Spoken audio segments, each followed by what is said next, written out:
স্বাগতম সবাইকে। আমাদের পরিবেশ রসায়নে গ্যাসের সূত্র যে পার্টটা আছে সেই পার্টের চাপটা ম্যাপ আমরা দেখেছি। আমাদের একটা সূত্র আছে ডাল্টনের আংশিক চাপ সূত্র। ডাল্টনের আংশিক চাপ সূত্র এটা গ্যাসের সূত্রের পার্টের মধ্যেই ছিল। সো আংশিক চাপ সূত্রটা কার?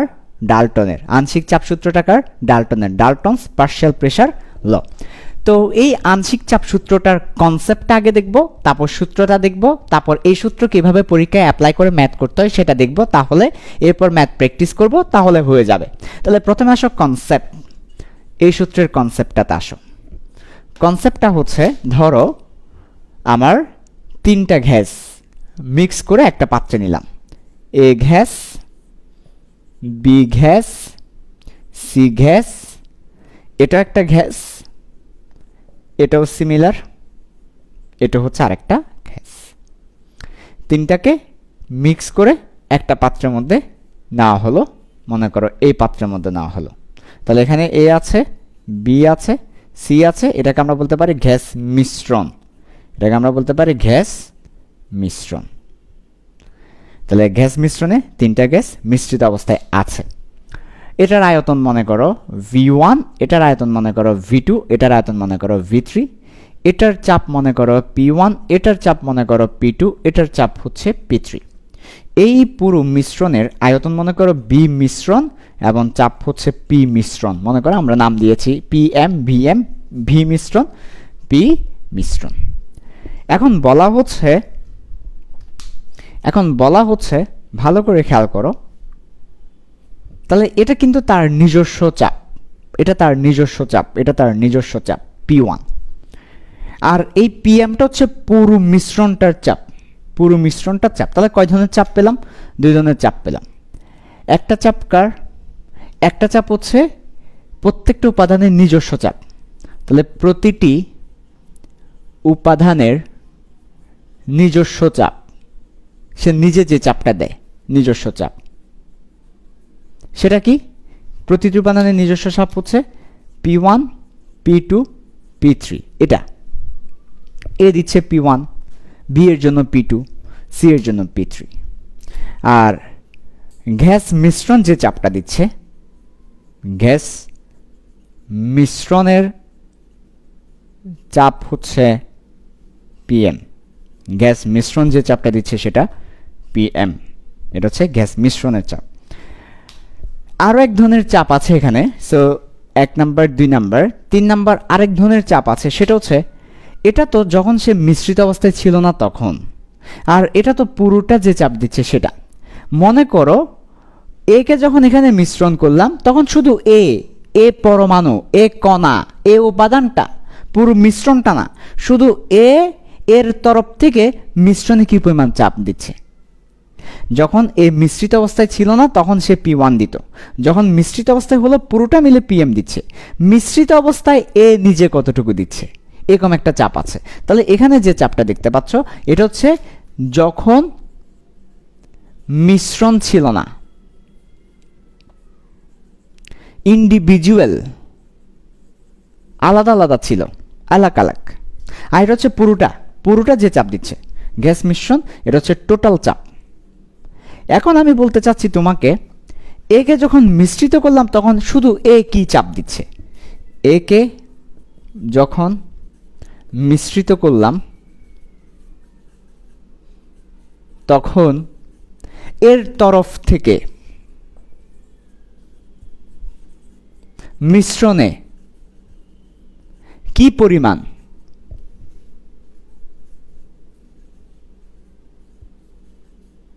চাপ আসবে। অর্থাৎ এভাবেও বলা যায়, বি এবং সি বাদ দিয়ে, বি এবং সি কে চিন্তা করবে না, বি এবং সি না থাকলে এ কি চাপ দিত। এভাবেও বলা যায় যে বি সি না থাকলে এ কত চাপ দিত। এখন তো বিসি থাকাই তিনজন মিক্স হয়ে একটা চাপ দিচ্ছে, সেটা হচ্ছে PM। এটা হচ্ছে মিক্স হয়ে চাপ দিচ্ছে, মিক্স।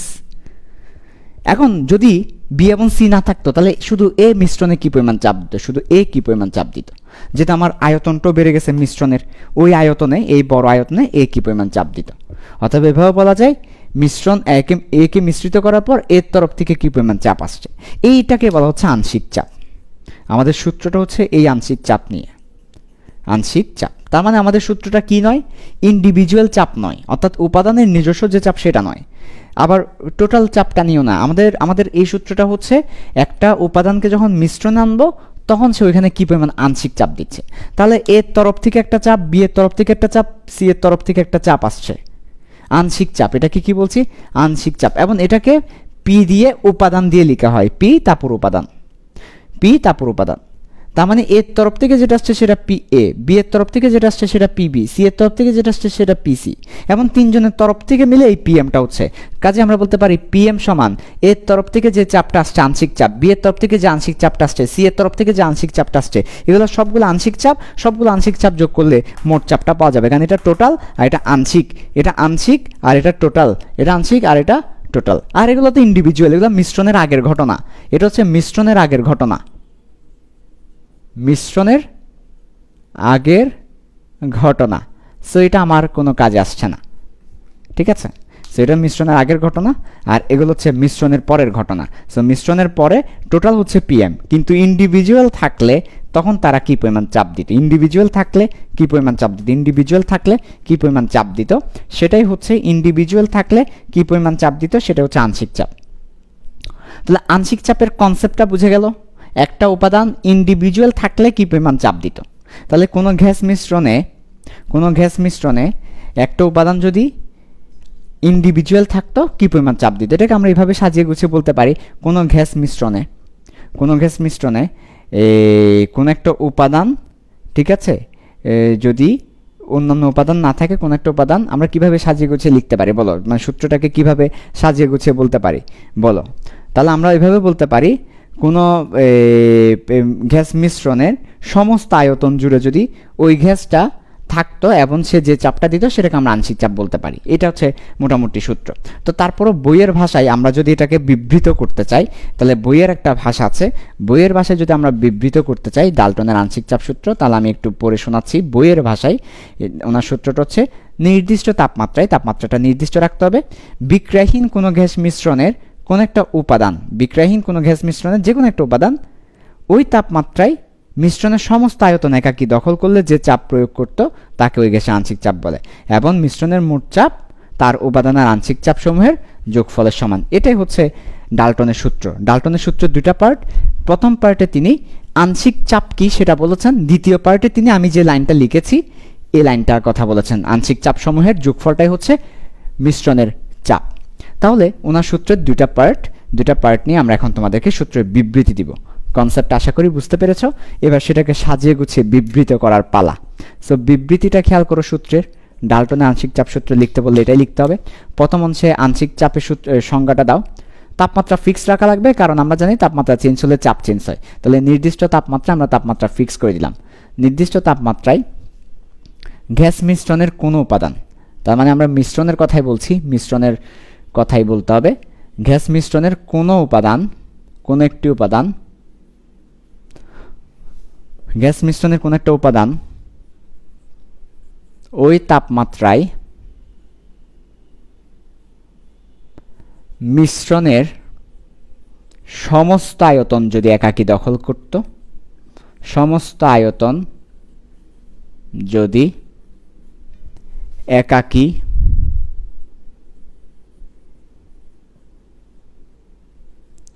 দখল করে, তখন যে চাপ দে তাকে আংশিক চাপ বলে। এটা হচ্ছে ওনার আংশিক চাপের সংজ্ঞা। ডাল্টন নিজেই দিয়েছেন এই সংজ্ঞাটা ডাল্টন নিজেই বলেছেন।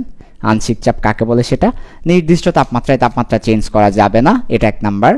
গ্যাসের মিশ্রণের কোন একটা উপাদান, আচ্ছা এটা 2 নাম্বার। ওই তাপমাত্রায়, তার মানে তাপমাত্রা সেম, মিশ্রণের সমস্ত আয়তন যদি সে একাকী দখল করে, এটা 4 নাম্বার। তাহলে যে চাপ দিবে, এটা 5 নাম্বার, তাকে আংশিক চাপ বলে। এই যেভাবে পয়েন্ট করে করে তুমি মুখস্থ করে ফেলবে। তাপমাত্রা ফিক্স রেখে কোনো গ্যাস মিশ্রণের কোনো একটা উপাদান ওই তাপমাত্রায় মিশ্রণের সমস্ত আয়তন যদি দখল করতো, একাকী দখল করতো, সে যে চাপ দিত। এই যে একটু আগে বললাম যে বি এবং সি না থাকলে এ পুরো আয়তন দখল করে যে চাপটা দিত, বি এবং সি না থাকলে, অর্থাৎ মিশ্রণের সমস্ত আয়তন যদি একাকী দখল করে সে যে চাপটা দিত সেটা আংশিক চাপ।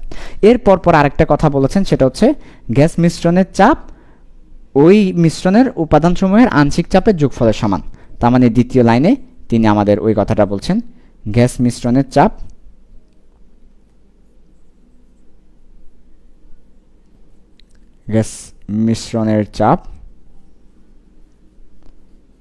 ওই মিশ্রণের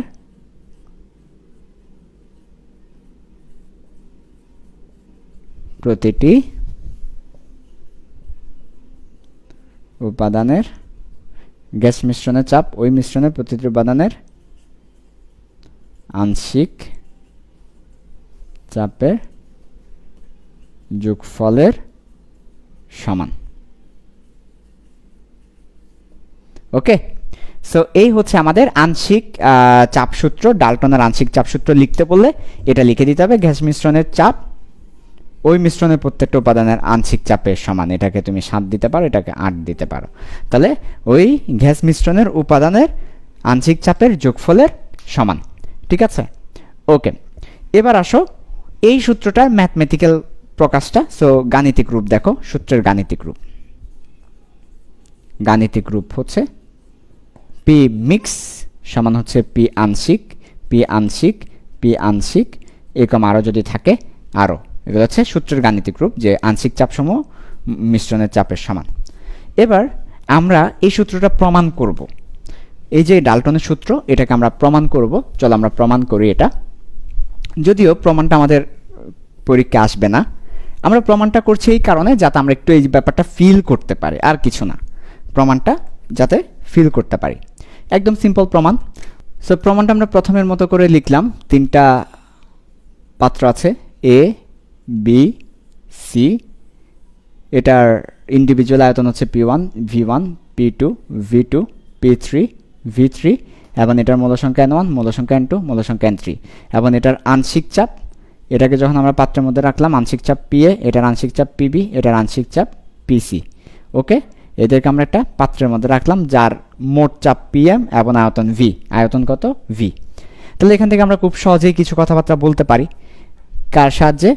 আদর্শ গ্যাসের সাহায্যে। কি বলতে পারি? আমরা বলতে পারি যে এই গ্যাসে এইখানে রাখার পর যে চাপটা দিচ্ছে, মিশ্রণে রাখার পর, আমরা মিশ্রণের কথা বলছি, মিশ্রণের আগের কথা আমরা একদমই বলবো না, মিশ্রণের পরে এ গ্যাস ইন্ডিভিজুয়ালি যে চাপটা দিচ্ছে PA, V আয়তন জুড়ে, পুরো আয়তন জুড়ে গ্যাস যে চাপটা দিচ্ছে, শুধু এ গ্যাস। তাহলে আমরা কার কথা বলছি? এ গ্যাসের কথা বলছি। এ গ্যাসের কথা যখন বলবো তার চাপটা নিয়ে কথা বলবো।